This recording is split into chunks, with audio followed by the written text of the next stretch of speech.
walaupun di Bandung sudah ada kesepakatan ini ya, untuk siapapun yang melakukan upaya pemurtadan itu walaupun tanpa ada dasar hukumnya, tanpa ada bukti, itu masuk. Sampai mengerikan seperti itu situasi di sana. Mengerikan ya, mengerikan. Tadi saya dengar pendapatnya Pak Herbert ya, bahwa ini penangkapan ini janggal sekali, pasalnya itu kok nggak jelas gitu ya, kesalahannya kok nggak jelas gitu loh. Saya beberapa hari ini pikir-pikir juga, lalu saya suka bandingkan ya, Pak Yusuf Manubulu, saya buka komputer, saya buka YouTube-nya Pak Yusuf Manubulu, saya buka. Nah, saya buka lagi YouTube yang berisi ceramah-ceramahnya Kainama. Waduh, ibarat langit dan bumi perbedaannya. Ya, Pak Yusuf Manubulu yang begitu soft ya, soft, kalem, lembut ya. Yang seperti itu saja begini perlakuannya ya. Begini yang kita saksikan ini, yang kita tahu ini, begini perlakuannya. Udah soft begitu ya, gimana yang lain. Lalu kalau saya bandingkan dengan nama ceramah-ceramahnya ya, wah luar biasa, nggak ada apa-apanya. Yusuf Manubulu itu lembut sekali. Kainama, saya kan beberapa hari buka ada cukup banyak ya yang dia katakanlah Yesus menikah, punya anak, kristolog itu, aduh segala macam yang menurut saya itu penghinaan.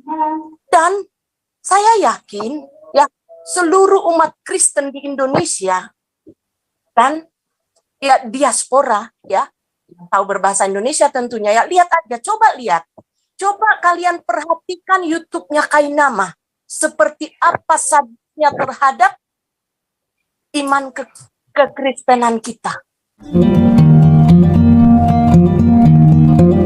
Bapak Ibu semuanya. Baik, terima kasih Pak Herbert. Kebetulan ini Pastor Paul Jang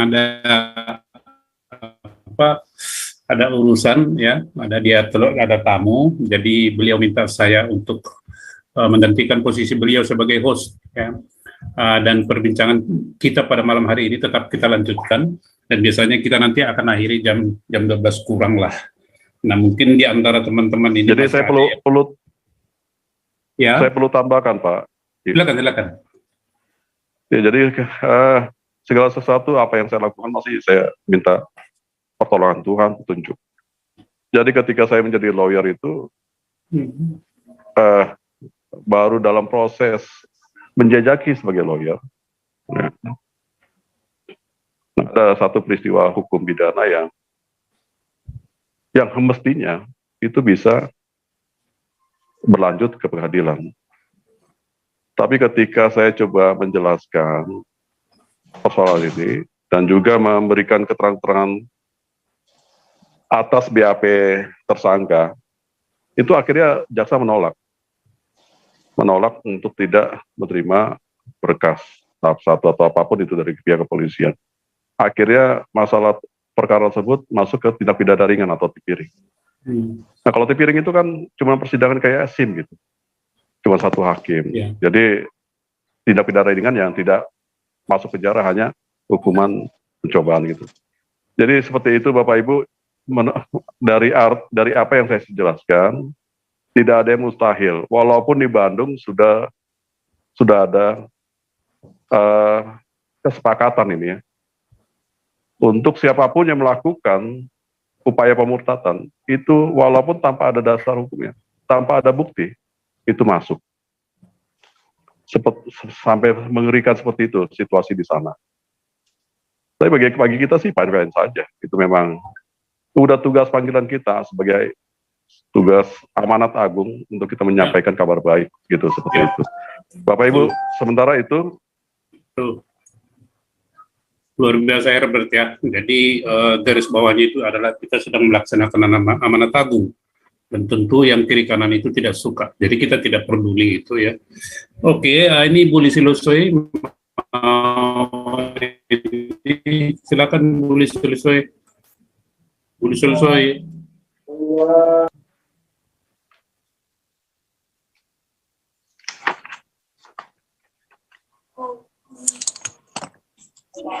Halo, kedengaran?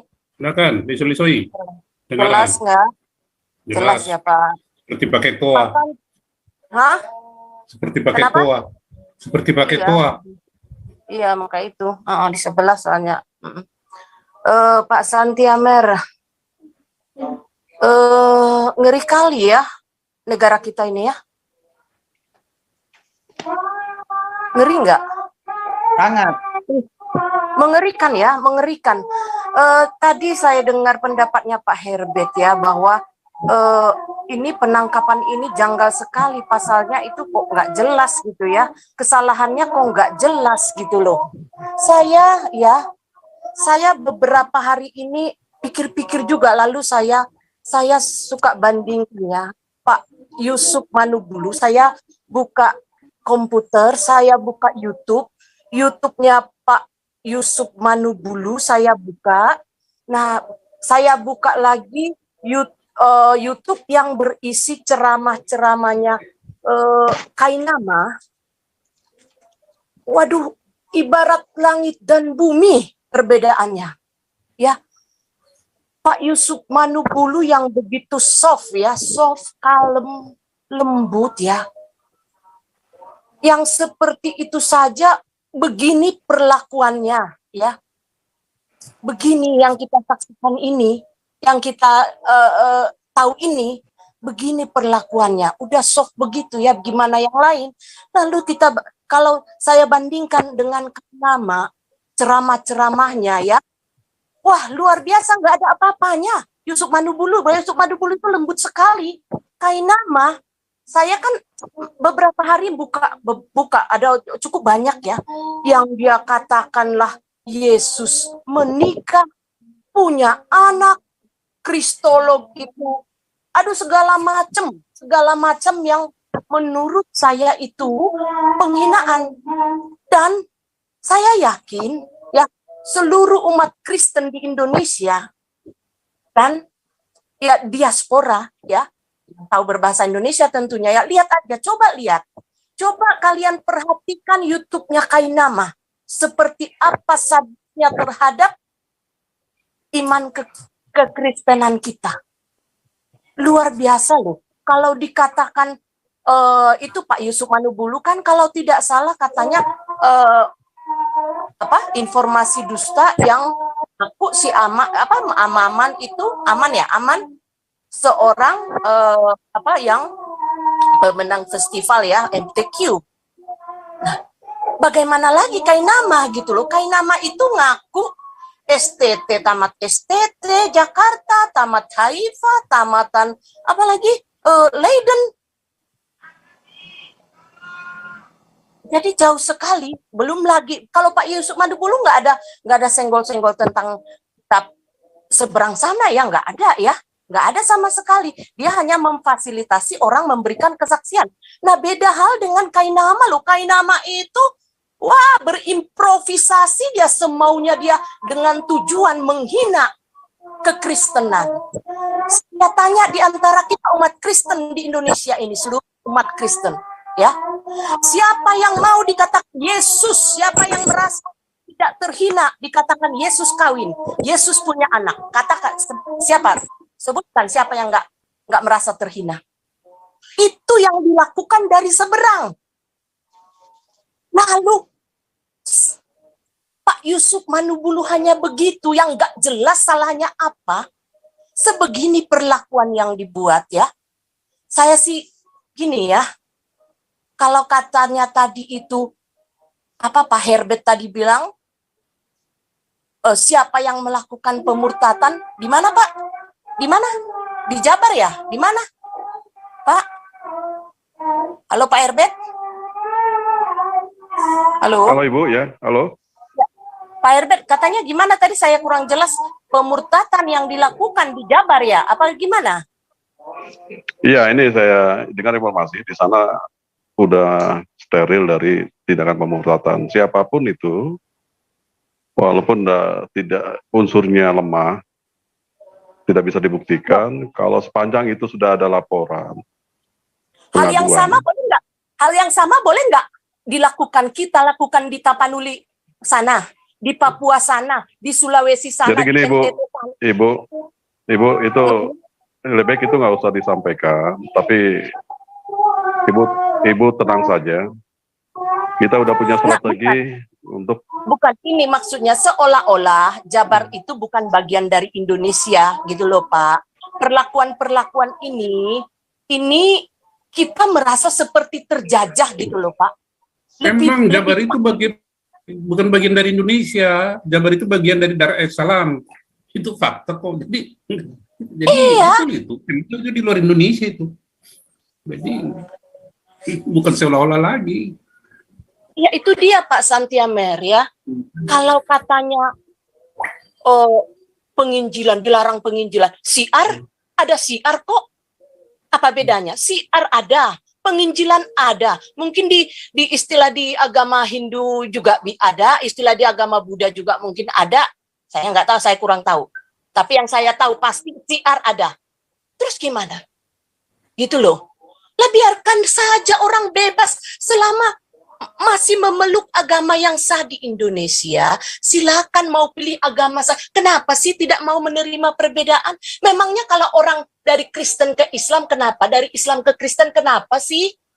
Sudah abnormal, Bu, percuma dikomentari. Jadi kita yang normal mengomentari abnormal nggak ada gunanya. Ya, tapi saya mau curhat, Pak. Saya mau komentarin. Nggak boleh begitu. Strategi lain aja kita ini ya. Nggak boleh begitu, Pak. Ya kan? Di tempat lain juga banyak begitu yang belum terungkap itu. Ini kan bentuk-bentuk penjajahan. Bahaya loh, kalau penjajahan dengan motif agama jauh lebih besar, lebih rusak daripada dengan motif kekuasaan dan ekonomi loh. Penjajahan dengan motif agama lebih berbahaya. Karena menyangkut ideologi. Yang kayak begini kan tidak pernah diceritakan oleh nenek moyang kita zaman Belanda, zaman Jepang. Nggak pernah merasakan namanya dibubarin ibadah, dikejar-kejar yang berdoa, dibubarin yang berdoa, dikejar-kejar yang memberitakan Injil atau siar. Nggak pernah kita dengar. Kenapa di zaman sekarang seperti itu? Yang nggak adilnya di sana dibuat undang-undang atau dibuat hukum, tapi hukum itu yang satu pihak bebas, sebebas-bebasnya melanggar hukum. Yang satu sedikit aja melanggar, udah seperti itu perlakuannya. Seperti yang dialami Pak Yusuf Manubulu. Pak Yusuf Manubulu yang begitu soft, yang begitu kalemnya seperti ini. Bagaimana yang lain kita ini? Kita rada galak-galak. Ya kan? Jadi ginilah ya, saya sih begini ya. Saya harap juga dari pihak kepolisian janganlah rakyat dibuat takut ya. Yang adil lah gitu loh. Tampilkanlah bahwa institusi polisi itu, kepolisian itu bersikap adil dalam hukum. Kalau seperti ini kan sampai 43 yang bertugas untuk menangkap Pak Yusuf Manubulu, udah lebih-lebih dari bandar narkoba, teroris. Emangnya Pak Yusuf Manubulu ngebom apa? Nggak ada. Dia justru membuat orang lebih baik. Kenapa harus seperti itu gitu loh. Jadi haraplah ya Pak Kapolri juga lihatlah gitu loh. Jangan sampai kita rakyat ini, terutama rakyat dari, saya nggak mau pakai minoritas ya, yang nasionalis lah katakan ya, yang kita yang nasionalis itu, jangan sampai kita merasa terancam atau takut dengan polisi gitu loh. Karena ini terang benderang ketidakadilan. Lah, coba deh ya teman-teman, ya, bandingkanlah, silakan buka mulai dari sekarang, coba lihat YouTube yang berisi ceramah-ceramahnya Kainama. Ya, Kainama, bandingkan lagi dengan Pak Yusuf Manubulu. Itu aja saya bilang. Ya, itu aja Pak Santiamer sementara. Thank you, Pak.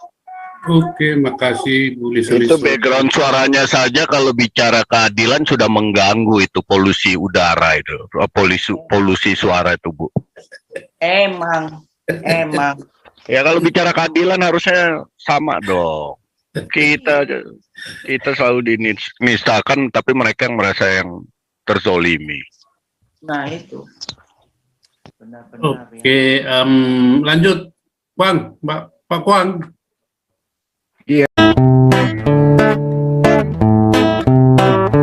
Kau bilang kau menang debat, lawan domba yang sesat. Kau bilang banyak yang tobat.